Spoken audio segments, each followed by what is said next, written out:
Parmi les projets forestiers européens du PEI Agri, on peut noter le projet multi-acteurs OMED qui porte sur les outils de lutte contre les risques biotiques forestiers émergents en Europe. Nos forêts sont exposées à des menaces tout à fait considérables de la part des espèces exotiques envahissantes. Ces espèces sont aussi de plus en plus nombreuses. On considère que pratiquement 6 espèces nouvelles d'insectes ravageurs arrivent et s'établissent dans les forêts européennes chaque année, ce qui montre l'augmentation drastique de ce type de menaces.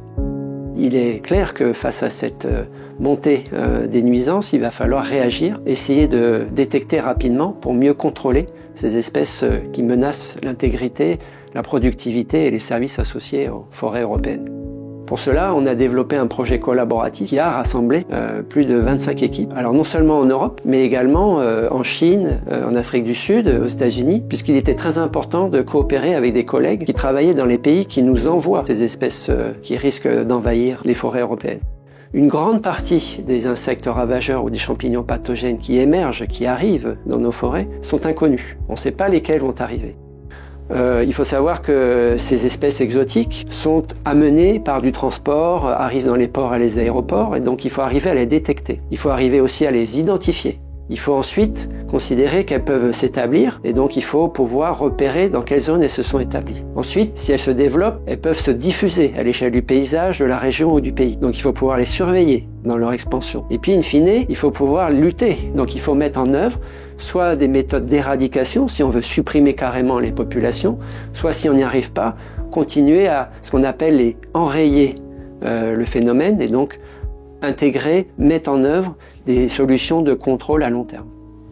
OMED donc vise à aborder l'ensemble des problèmes autour du sujet donc des organismes invasifs, avec donc une valence relative à la détermination du risque, une autre relative aux outils d'observation précoce. On sait que sur ces sujets-là, l'observation précoce est déterminante si on veut lutter efficacement.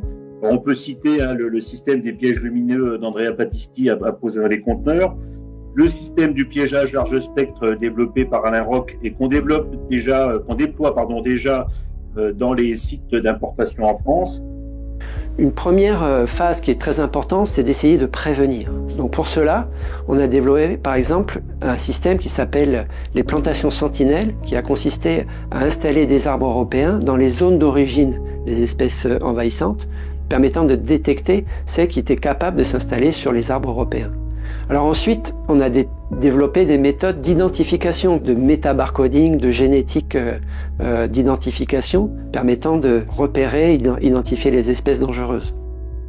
On va avoir besoin de moyens de détection les plus précoces possibles pour permettre aux gestionnaires d'évaluer le risque sur un secteur donné, afin qu'ils puissent affiner au mieux le choix des essences et les pratiques sylvicoles et conseiller également les propriétaires sur ces aspects-là.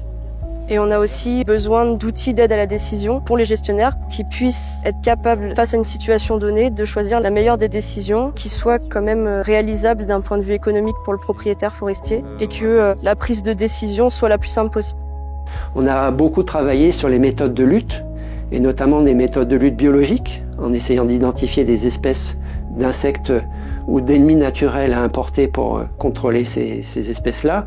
Et on a aussi montré que la diversification des forêts, l'augmentation du nombre d'espèces d'arbres dans une forêt était un moyen de réduire la vulnérabilité de ces forêts aux insectes ravageurs notamment.